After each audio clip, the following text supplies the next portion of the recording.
The Grateful Dead, officially the most popular band ever in the history of the Billboard charts. Uh, this is pretty amazing. This is a bit of a Grateful Dead Mazzy ramble video because as of today, February 6th, 2024, Grateful Dead have a new Dick's Picks. Now, Dave's picks, Dick's picks, Dave's picks. Okay, these are the archivists, the two archivists, one the late Dick, the current Dave. I'm not all in on the Dick's the Dick's picks. Boy, that's a mouthful. And I just popped a cork on a glass of a red wine. This ain't no Ripple. This is a nice California Cabernet. So I want to toast to the Grateful Dead. Congratulations, Grateful Dead. But they beat every other band on Billboard charts. Now, they have a new Dick Picks. Dave Picks, Dick Picks. They got a new Picks record out, and I don't buy all those records or live recordings. I do the special record store day and special annual release, but not all the Dick Picks for me personally. I'm not all in, but I am a huge Grateful Dead fan. And as of today, with the addition of that on the Billboard charts, the Grateful Dead have now officially had more records in the top 40 than any other band in the history of our universe, or at least our planet, or at least the Billboard charts, the top 200 album charts. They now officially have 59 records that have ever been on the Billboard charts. Isn't that amazing? The Grateful Dead. I love it. They're in a way like the little engine that could. And I'm going to repeat some things I've said about the Grateful Dead in this video as I ramble on a little bit, because as a native San Franciscan, born in the very tip of the Haight-Ashbury on the corner of Stanion and Fulton, literally, God, a half a block from 2400 Fulton Street, the Grateful Dead mansion, the Jefferson Airplane mansion, and not too far, less than a mile from 710 Ashbury, that's the Grateful Dead house they had, which is now like multi-million-dollar Edwardian / Victorian, more of an Edwardian, I think, but in the Haight. But right adjacent to Golden Gate Park. Speedway Meadows. It was a meadow in Golden Gate Park that the Dead and the Airplane and all the bands and Big Brother played.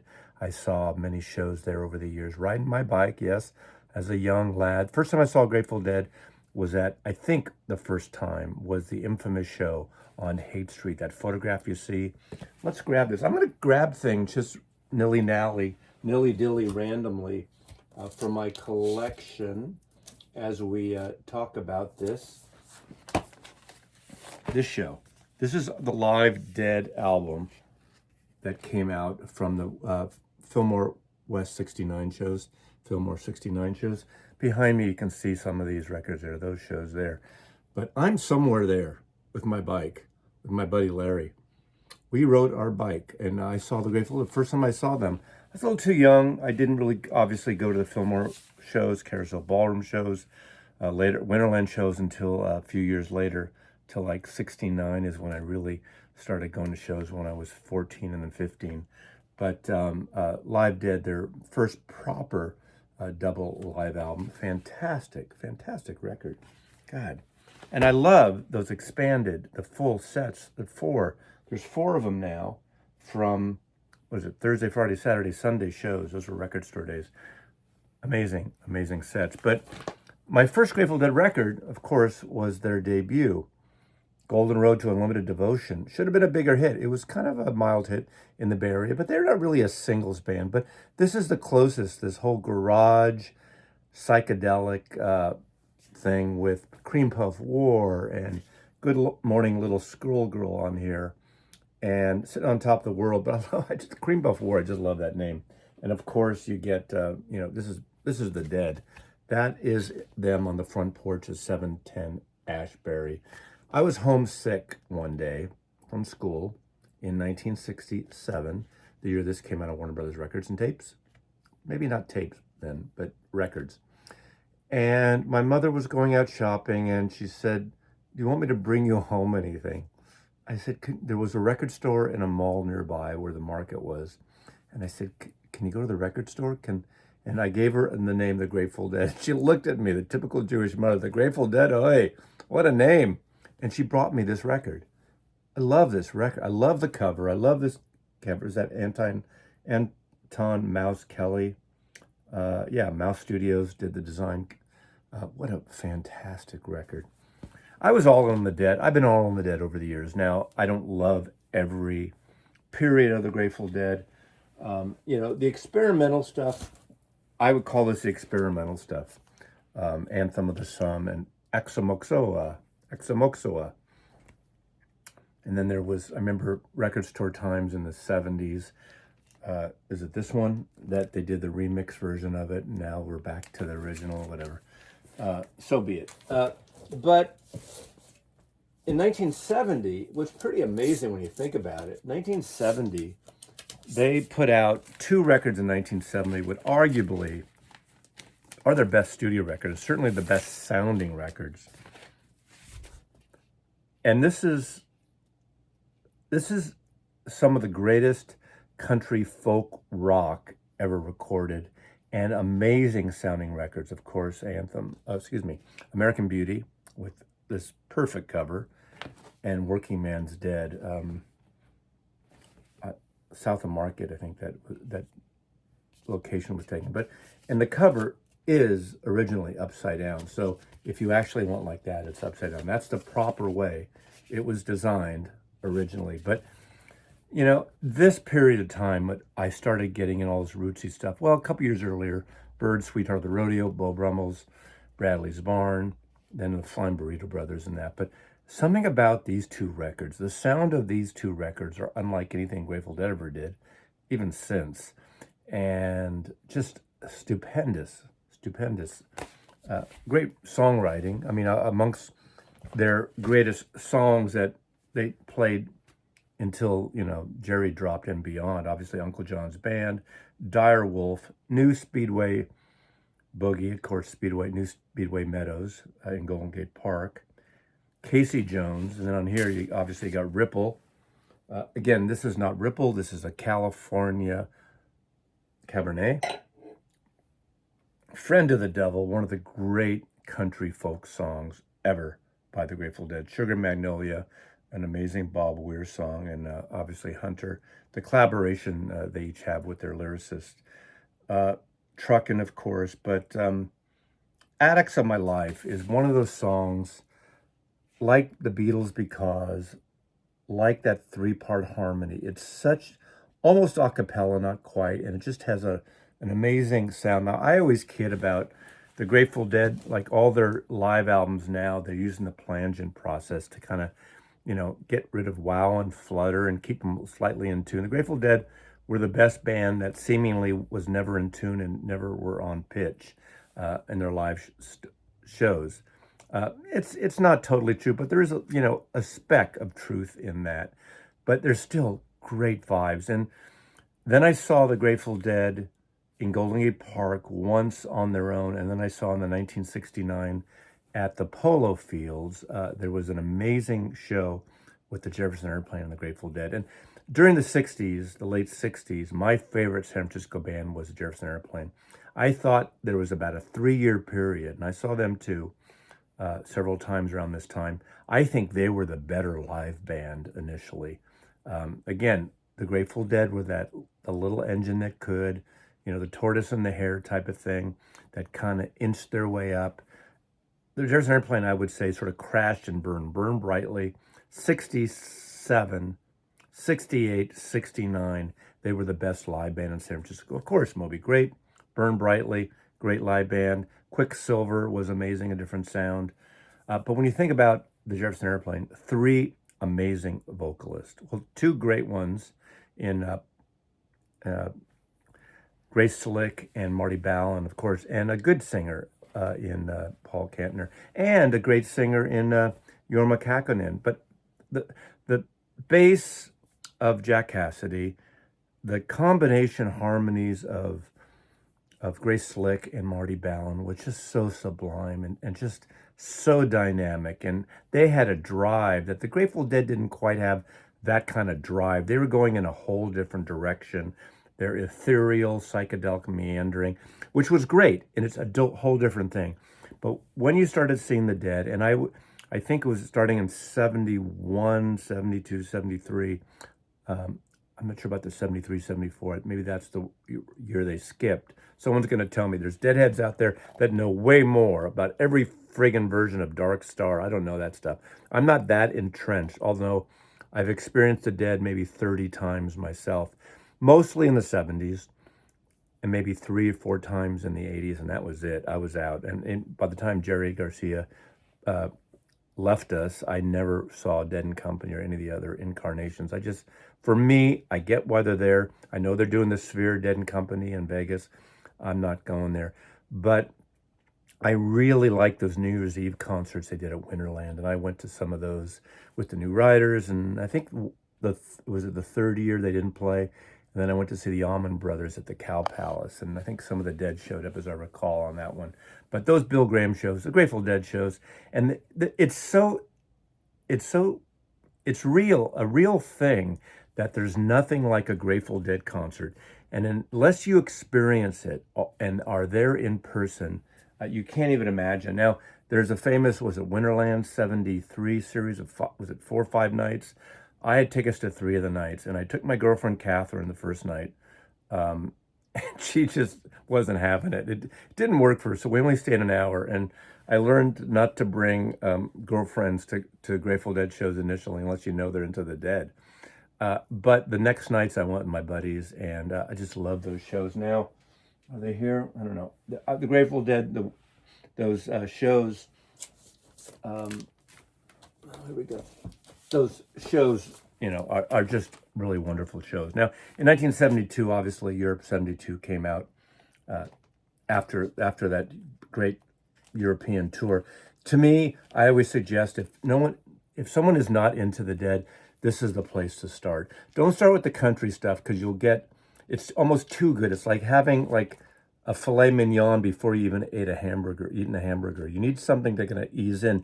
The thing about this has some of the best songs from those 1970 records, and it also is really well recorded. And yes, there are fixes in the studio with vocals and multi-layered tracking and other instruments added on here. But this is a 3-record set. You got those great songs, you got the jams. Again, I think this is that perfect cross between a studio album and a live record. So if you have nothing, start with this. And then depending on how you feel about this, that's when you go. I'm kind of going nilly-nally here. Nilly-nally, is that even a word? This is a later show I did attend. This is 1980, and this is at the San Francisco Warfield on Market Street. Bill Graham was producing shows there by this point. And this is a fabulous acoustic set. I don't think this is still in print. I saw them several times acoustically. In fact, let me go back earlier and pull this out. This is amongst the very first promo records. Now, 1973 was my first record store job, and one of the first promo records I got that came out in 1973 was this copy of Bear's Choice. This is put out in a way like a tribute, because Pigpen died, was it 72, 73 he died. And this has a lot of Pigpen. There's some acoustic, there's some electric, some blues. This was just reissued last year as a reissue, but this is my white label promo on Warner Brothers Records. God, I love this record and cover. This is kind of the beginning of what we would later call the Unplugged series, like MTV, all the artists that Unplugged. I would say this is the first Unplugged that I really heard the Dead. And I went to some of the shows around this time at Friends and Relations, the Family Dog out on the Great Highway. It was a building by the old Playland, the beach and amusement park, literally facing the Pacific Ocean, and saw this show. And it wasn't actually, that's a different set here. Hold on. Okay. This is the one. See, this is kind of nilly-nally rambling. This is the one that I went to. And This wasn't billed as a Grateful Dead show. This is Mickey Hart and his Heartbeats, Bobby Ace and his Cards from the bottom of the deck, Family Dog on the Great Highway again across. Used to be a slot car racetrack. It used to be a roller skating rink. It was a lot of different things right next to this amusement park that was torn down, I'm thinking in 73 or 74. But this is 1971. Or 1970, excuse me. 1970. This was a show I saw, and then I went with my confirmation class literally a month later or 2 months later to Israel for the summer. But this became like a Grateful Dead jam thing. You know, not all acoustic, but mainly acoustic. But a fantastic set. And I just love this cover. I think this is not available right now. But it almost looks like this 3D cover. You need glasses on. But the friggin' Grateful Dead. So, you know, Grateful Dead are the soul of San Francisco. I'm recording this just a few days before, the Tuesday before the Super Bowl of 2024. So whenever you're watching this, you already know the results maybe after a week after this, but it's Kansas City versus San Francisco. And if you look, there's memes going around of Kansas City is the Taylor Swift. You know why. And Bobby Weir was at the game where the 49ers, San Francisco 49ers, became their division champions and are going to the Super Bowl. So it's the Grateful Dead versus Taylor Swift. Talk about a generational difference. Although, one would argue that some of Taylor Swift's music, her kind of rootsy, bluesy country stuff, or not bluesy, but country stuff is closer to the Grateful Dead period around 1970 than a lot of other bands, definitely. Yes, she's more poppy now than ever, but she's got, remember she was that folky country artist to begin with? If you don't know, you should listen to that. What else can I show you here? They went to Arista Records finally. Oh, they started their own label. I don't want to do a whole history here, but I did get, when I was working in record stores, I did get the records that were on their own label, distributed by United Artists. They decided after they left Warner Bros. To start their own label. This is not an entire dissertation on the Grateful Dead, but it's a memory video. It's a combination of Mazzy's memories of a vinyl junkie, and a Ramble video. But Grateful Dead, basically it's like a Grateful Dead concert where you just jam for 22 minutes on some song and everyone kind of, does this kind of stuff. This is a really good record. I wasn't totally all in and enamored on these records, although I like it. I love that really high sonic sound that Phil Lesh adds to Unbroken Chain on this. It kind of swirls through your head. You Grateful Dead people know what I'm talking about there. Mars Hotel here, little trivia thing, was on 3rd and Howard Street, a block off of Mission Street. Now it's torn down. The extension of Moscone Center, Convention Center, is where this was. Jack Kerouac stayed there for a while. I took pictures. I wish I still had the pictures I took of the Mars Hotel. It's an actual hotel, south of Market, San Francisco. And this is original copies. Some of these were bootlegged. They did all the kind of backwards, ugly rumors, all that kind of stuff, which if you're a Deadhead, you know what I'm talking about. Again, I am all in, but I'm not all in on every tape and know everything. I don't think I have to say anything else. There's so many Dead things here I have. Here's one example of a Dick's Picks.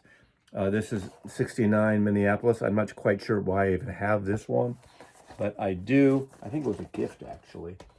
But what is this? Let's just see what this is. This is Fox Theater, St. Louis, 1971. I just love the artwork.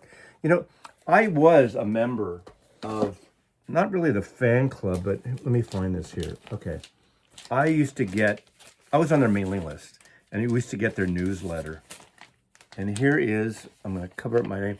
Here's an envelope from the Grateful Dead fan club. Okay. First class mail. And this is from 1973. Let's see what they say to me.